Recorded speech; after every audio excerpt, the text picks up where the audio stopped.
Welcome back to Old School Sports and our OOTP 23 playthrough of the Pittsburgh Pirates. We are nearing the home stretch of the 2044 baseball season. It's been a good year for the Pirates. Not a great year, but a good year. We're 7.5 games behind the Cardinals in the NL Central. So they look poised to win the division for the fourth straight year, with us second for the fourth straight year. But the good news is we are up 8 games on the wild card, on the final wild card spot, and we're up 4.5 games on the Rockies to actually be hosting the wild card game. So certainly still holding out some hope that we'll catch a hot streak and catch up to the Cardinals, but certainly no guarantees there. But at the very least, the minimum goal we want is to have a home wild card series. So we're in a pretty good position to do that right now. Taking a look at our stats for the year, we're 8th in the National League in runs scored and 5th in the National League in runs allowed. After a slow start to the season, we were 500 in April, and then we've had winning records in May, June, and July. Team is in pretty good shape. We made 3 trades in the month of July that I think will bolster our offense. The first trade was bringing on 5-time National League MVP Alex Palacio, who's now a 40-year-old player who is wrecked physically, and he's out with back stiffness right now. Has not performed well for us with a 175 average, over 80 at-bats, but still certainly has the hitting profile of someone who can hopefully help us down the stretch when he's back and healthy. And then more recently, we've added 2 other veterans. First, Vinny Tomei, first baseman, only played 1 game for us so far, went 0 for 3, but did walk twice. Another veteran, 34 years old, with a solid bat. And then we also added Alex Vasquez, a familiar name for those of you who watched our Kansas City Royals series. He is now a 37, closing in on 38-year-old veteran. Still has a good bat, potentially. He's played just 1 game for us also and was more effective, 2 for 5 with a couple of runs scored and a run driven in addition to a walk. So hoping that the addition of those veteran bats can help our offense really excel down the stretch. Our pitching in the bullpen has been excellent this year. Our starting pitching has honestly been a little disappointing. You know, when Luis Longoria and Tony Santana both have losing records with an ERA of 3.80 and 4.66. Certainly not pitching up to expectations. But if you look at their profiles, you know, in the case of Longoria, still some of the filthiest stuff with 3 excellent pitches in all of baseball.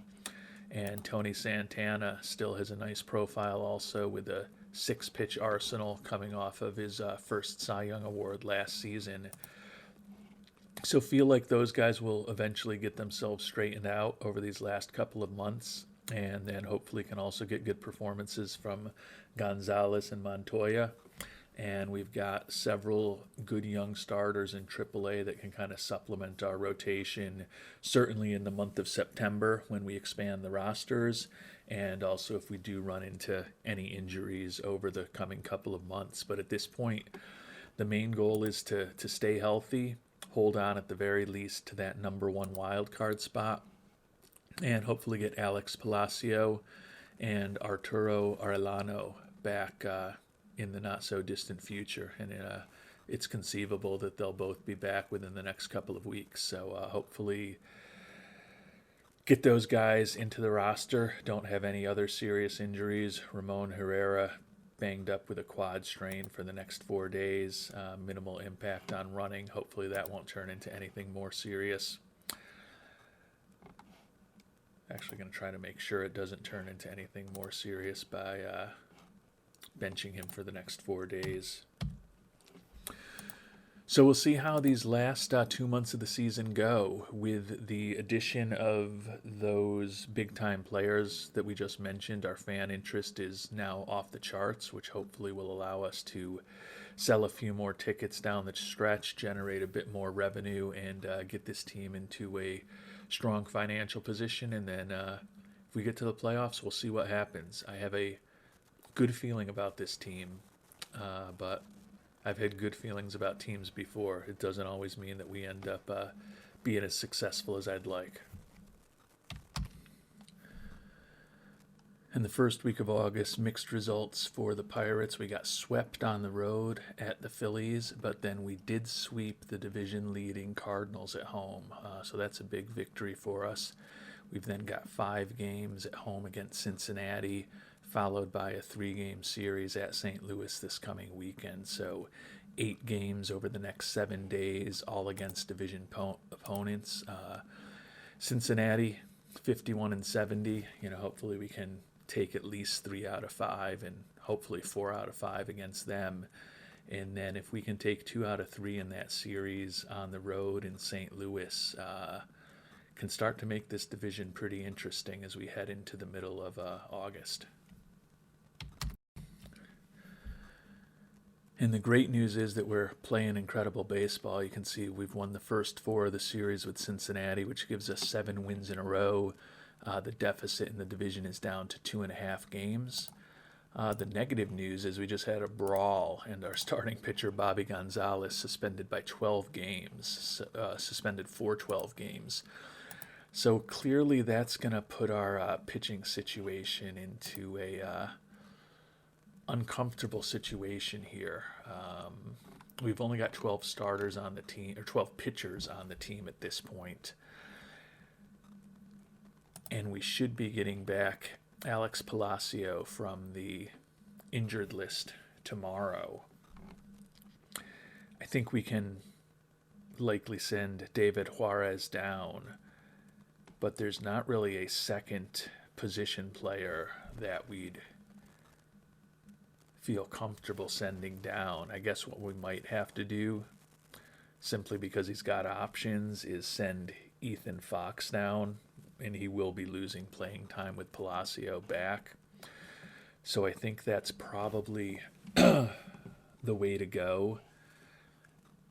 And if we send the 2 players down over the next couple of days, that will allow us to bring up some help from AAA. I mentioned that we've got some good starters down there. Sal Valadez, although his overall rating seems to have dipped back somehow, but he was up earlier this year with a 2.70 ERA over 10 innings pitched. But it does look like, at least according to our scout, his ratings are kind of moving in the wrong direction. That's interesting to see. Definitely haven't checked in on Valadez for a while, and he's not as good as I expected he would look. Juan Bin Daoud has been better this year. You can see he had a 3.37 ERA so far this year in AAA after a 3.36 last year. And he's going to be working out of the pen for us. He's now the number 73 prospect in baseball. I think he'd be working out of the pen at the major league level, so maybe we bring him up instead. Bobby Astorga is another good prospect down there. Put up a 2.91 ERA this year, so he's been the most successful of that crew, quite honestly. But Bin Daoud, it's been the longest for him since he's pitched. So I think he's probably the one who makes sense to bring up. We also still are intrigued by the closer, Sergio Robinson, 25-year-old, having a really nice year, 24 saves and a 2.43 ERA while making his AAA debut this season. So we've got a lot of levers to potentially push, but I do think we're going to try to go with an extra pitcher, honestly, for the next the next 12 days, until about August, probably 25th, with off days and those kind of things, given that we've got that suspension for Gonzalez for 12 games. So we've sent reserve outfielder David Juarez down, and we brought up Juan Bin Daoud, as you can see. With Bobby Gonzalez suspended for 12 games. I think if I just bench him for the next 12 games, I don't know if that'll just allow him to be pulled out of the rotation. Let's see what Vasquez wants to do for a staff. Yeah, that'll pull him right out of the rotation. Or actually, yeah, no, maybe we're just going to move him out of the rotation eventually. But get some starts from Juan Bin Daoud. Omar Gaona still there at the back end of the bullpen, but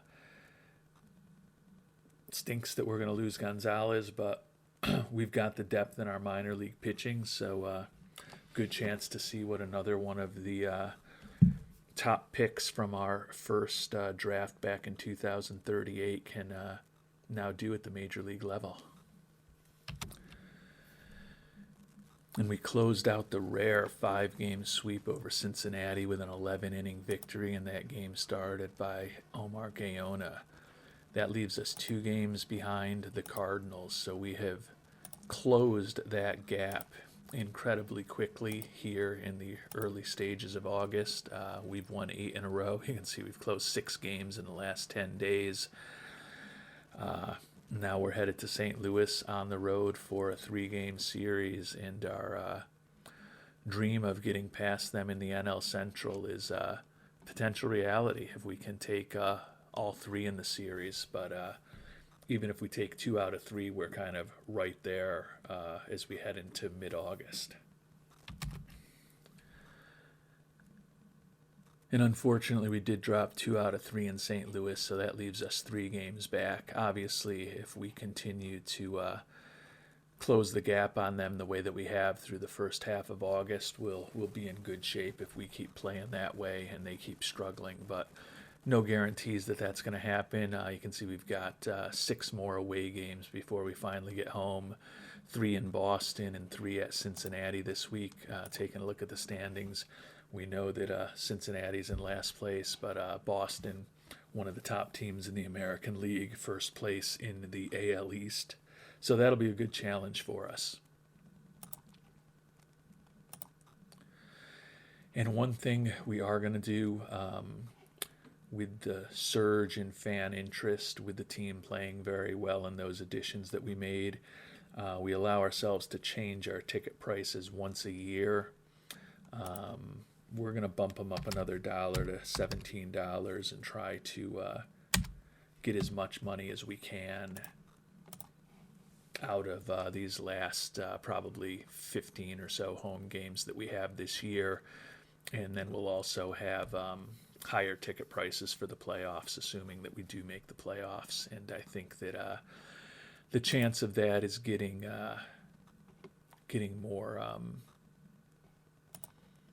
more significant by the moment. We're still up 7 on the wild card. Magic number down to 26. So again, feel pretty confident that we're going to be in the playoffs this year. The minimum expectation is to have a home wild card series, and with the way we've been playing lately, would still think that we've got a chance at getting by the Cardinals for first in the NL Central. And before I move forward, though, I am going to just do a little sensitivity analysis around the ticket price. You can see revenue per game and attendance per game, 37.89 and 523, 420 expected if we just raise the tickets $1 to $17. If we were to raise it to $20, oof. It's telling us we're going to sell just as many average attendance per game, which kind of tells me that it thinks that we're going to be selling out the rest of the way with this team really playing well. I don't think there's any guarantees about that, but it is definitely tempting, given how much we've struggled financially, to be really aggressive here down the stretch.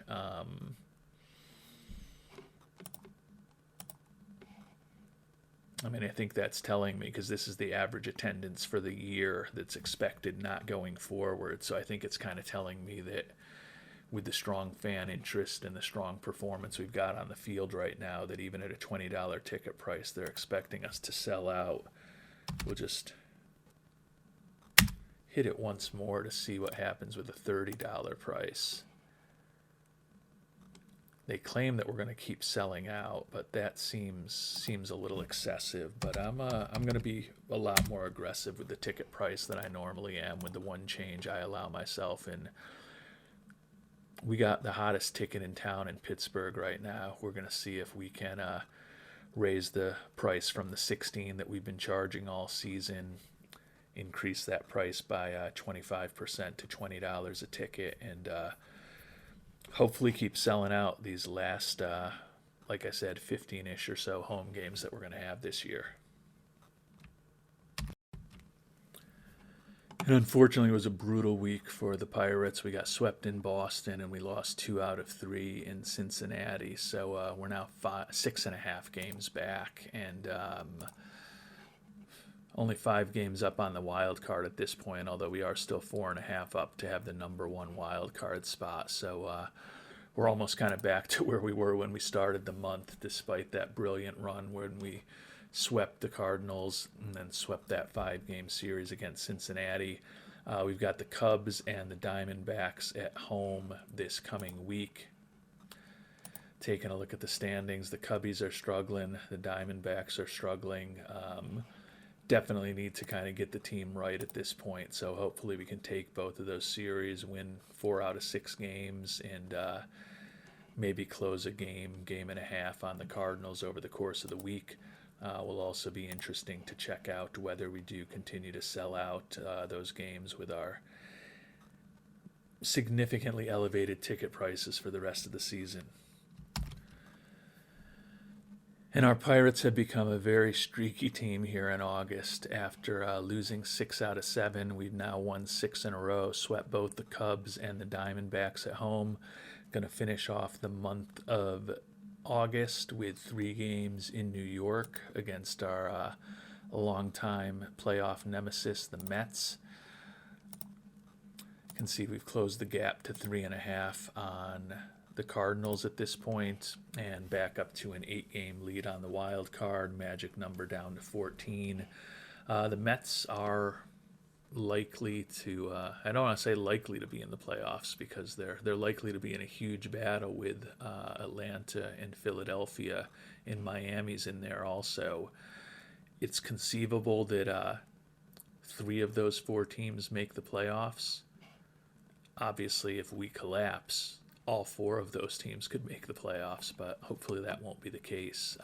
We would also need a Colorado collapse too, but they're in a tough divisional battle and would love to make it more difficult for them by taking 2 out of 3 against them on the road.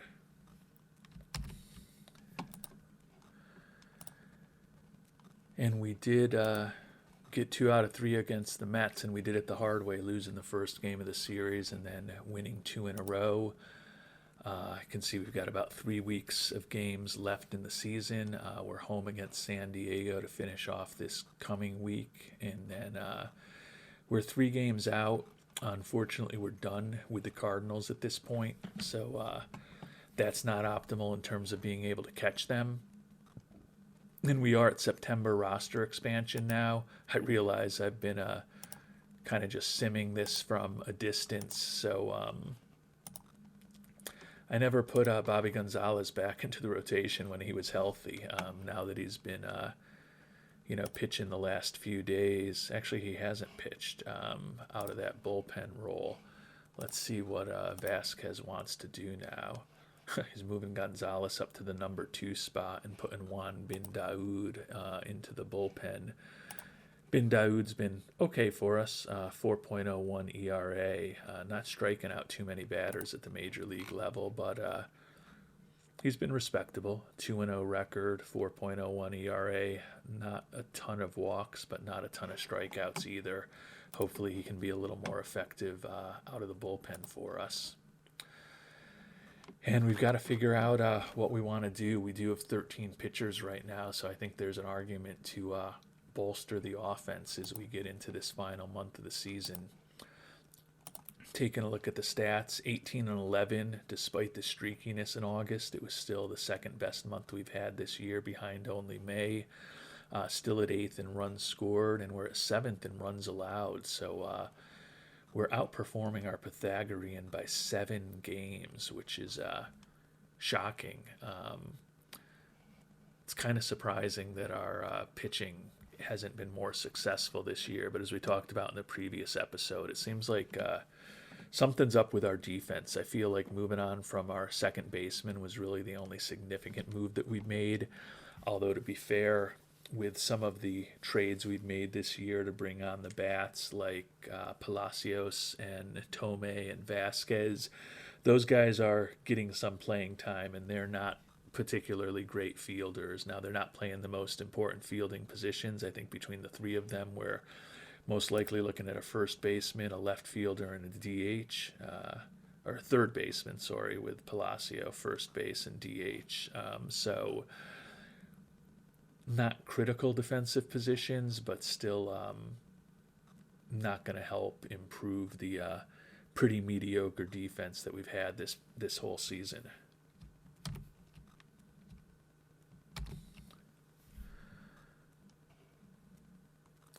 And our old buddy Ethan Fox would have been an obvious call-up after we had to send him down to Indianapolis, but he's out with a fractured hand for 2 weeks at this point. So we won't be bringing him back anytime soon. He still would have a chance, I think, to potentially make a playoff roster for us. So hopefully he'll be back, and we'll be able to see him a little bit at the major league level. But with him gone, we'll definitely bring Alex Ruacho back. He is number 49 prospect in baseball, has spent time with both Indy and Pittsburgh this year. Hasn't really done well in Indy, batting just .213, but he is a pretty adept defensive outfielder, can play all three positions, gives us a bat off the bench, and would like to see what the former first-round draft choice can do to potentially help us down the stretch as we try to become a playoff team. And then I think that we are also going to bring back up, with the injury to Fox, Tony Toka, a very good defensive player who was up with us a little bit. Not the greatest hitter in the world, but is a guy who could give us an extra glove in the infield. Hopefully can be a defensive substitute down the stretch who helps our defense a little bit. So those will be our two call-ups. It's going to be a battle to get by St. Louis, but it's definitely not out of the realm of possibility. As I mentioned, we're starting off the month of September with 3 games at home against the Padres. They are a very good team, one of the 2 teams in the National League with more wins than us, so I would like to get 2 out of 3 at home against them.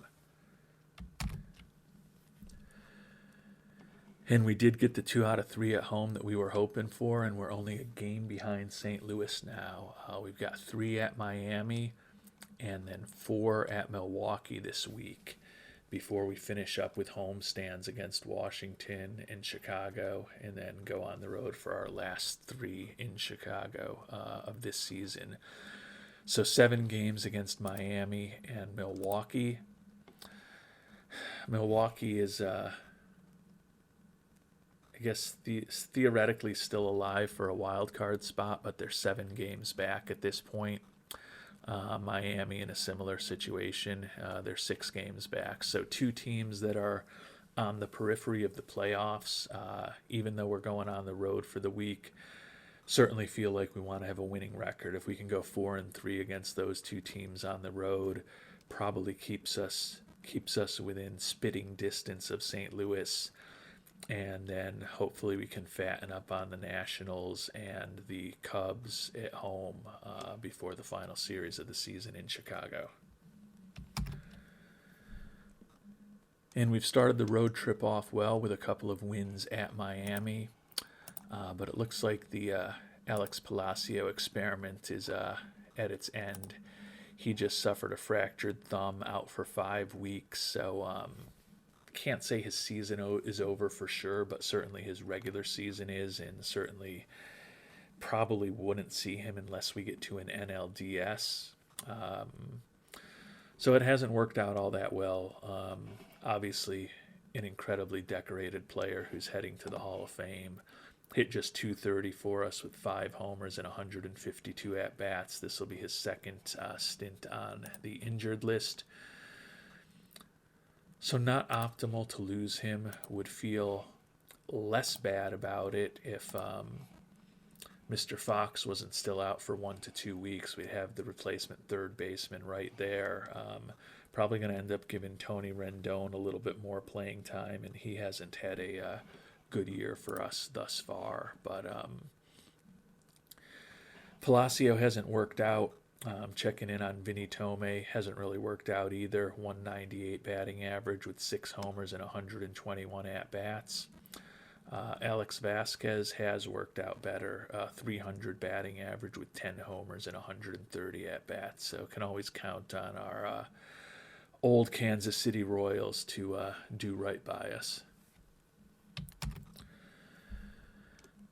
And we'll bring another bat up, David Juarez, who we did sent down not that long ago. We're going to be a little light on infielders potentially, but think that can always use some more bats for pinch hitting. Does look like Rendon is going to become our full-time third baseman. Obviously, the hope at this point is that Ethan Fox is back in enough time where we can get him back onto the roster, maybe for the Cubs series at home. If not that, then hopefully the Cubs series on the road. Get him a few at-bats, since it's conceivable that we may want him rather than Rendon as our starting third baseman by the time we get to the playoffs. And we ended up doing better than we hoped on that road trip. 5-2 record, although we did lose 2 out of 3, or we split with Milwaukee after sweeping Miami. And we're 1 game behind the Cardinals right now. So with 9 games to go, we are definitely in the mix to get the division title, which would be huge. We have, at the very least, clinched a wild card spot, and we've actually clinched, at the very worst, home field for the wild card series. So that is a step in the right direction with this team. We also are continuing to sell out all of our games with those higher ticket prices. So that's going to help us on revenue, obviously, for this end of the season. And for as long as we go in the playoffs, we'll be making a little bit of extra money there. Hopefully will help us in our budget situation for next year, but who knows with Mr. Nutting and his penny-pinching ways. So we're going to have 3 against the Nationals and then 3 against the Cubs in the final regular season homestand of the season. Cubs are officially out of it. Nationals are officially out of it. We need to take both series. We need a minimum of 4 out of 6, and would certainly love that number to be 5 or 6 as far as the number of wins we get. It would be so much better if we're able to get past the Cardinals, because at this point, the Padres and whoever wins our division are going to have the first round byes, and would certainly love to dethrone the Cardinals if at all possible. And we did what we wanted to do. We didn't sweep. We took each series 2 games to 3 on the final homestand of the season. But we're still a game behind the Cardinals with 3 games to go. Headed to Chicago for the final 3 games of the season. So now we are getting to the point where we got to start figuring out whether we want to try to win the division or whether we want to try to start setting up our pitching staff for the potential wild card series that we'll be hosting against the Rockies. Take a look and see who the Cardinals are playing to see how difficult their series is going to potentially be. And they've got the Dodgers, looks like, at home.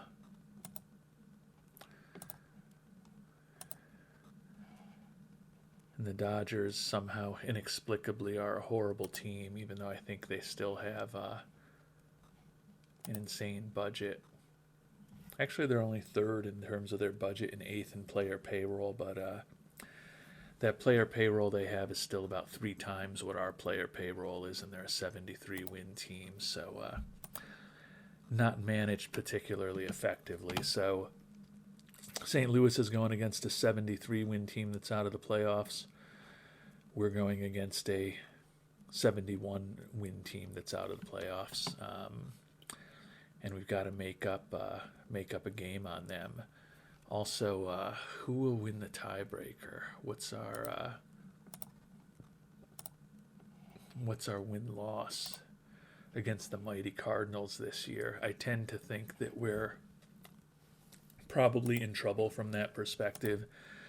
Although we did talk about the series that we swept against them, and then they took 2 out of 3 of us when they were at home.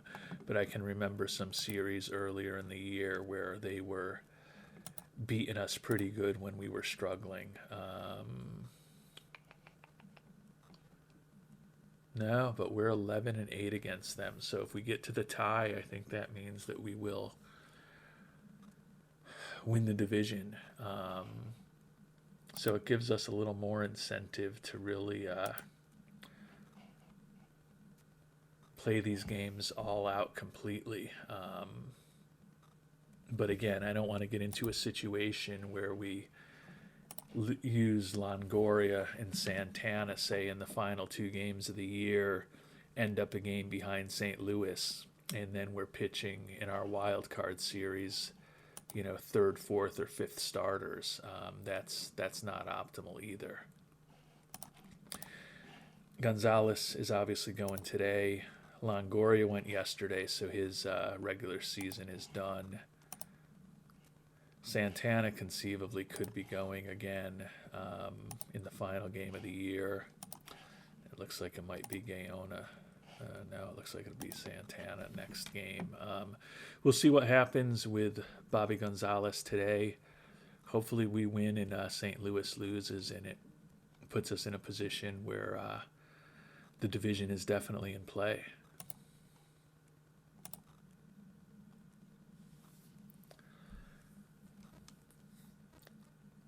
And we did get the 6-5 win, and we are in a flat-footed tie right now with the Cardinals. So we're at a point where I think we kind of go for the division.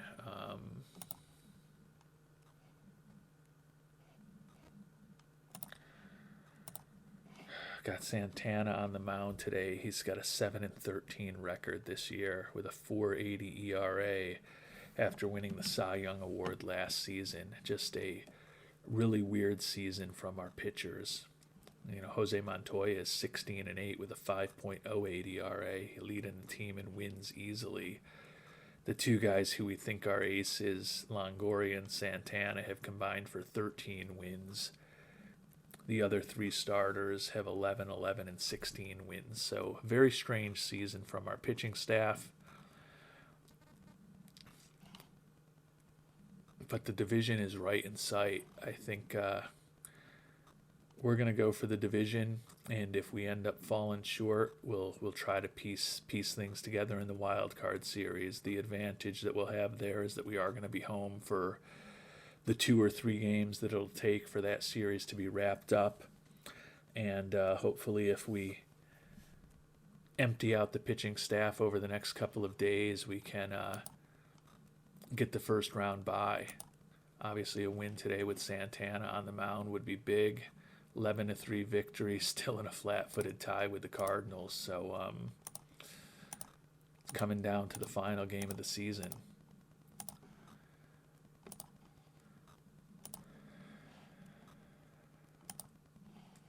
And we're going to have Jose Montoya on the mound. The 16 wins makes us feel good. The 5.08 ERA makes us a little bit scared. But can we sweep the Cubbies in this final road series of the season and clinch an NL Central title? We got the loss, but it looks like we're in a flat-footed tie. So I think based on the fact that we took the season series, that should mean that we've got the bye.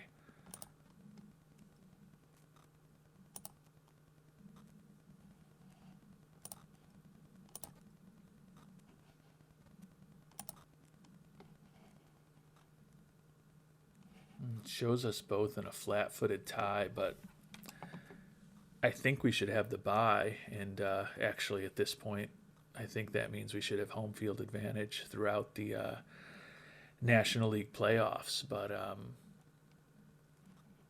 or are they gonna? Oh, it looks like they're gonna. I didn't think there were tiebreaker games. Huh? Interesting.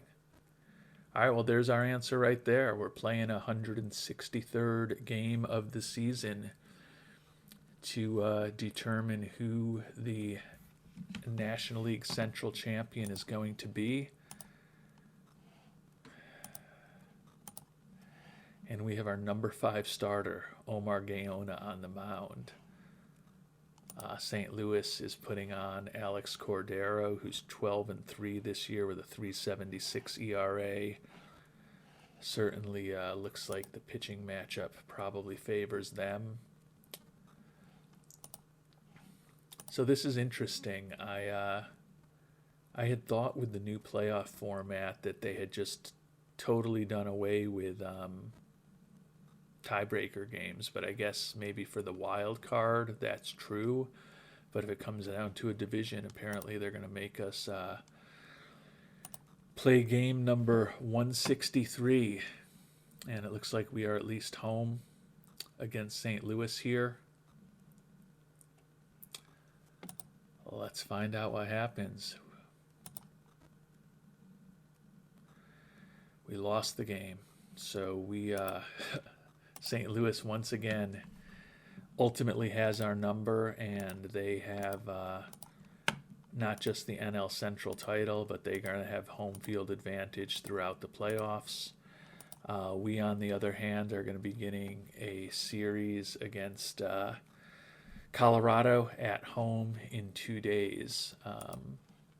So it should allow our pitching to be in pretty decent shape. All in all, it was a solid year. Can see attendance got real good at the end of the season when we were playing very well, and we brought on some of those big players that I've mentioned who are pretty popular. Taking a look at the accounting, still only projected to make about $11 million on this season. Hopefully, if we have a long playoff run, that will change that significantly. But I don't know if making $11 million is going to be enough to get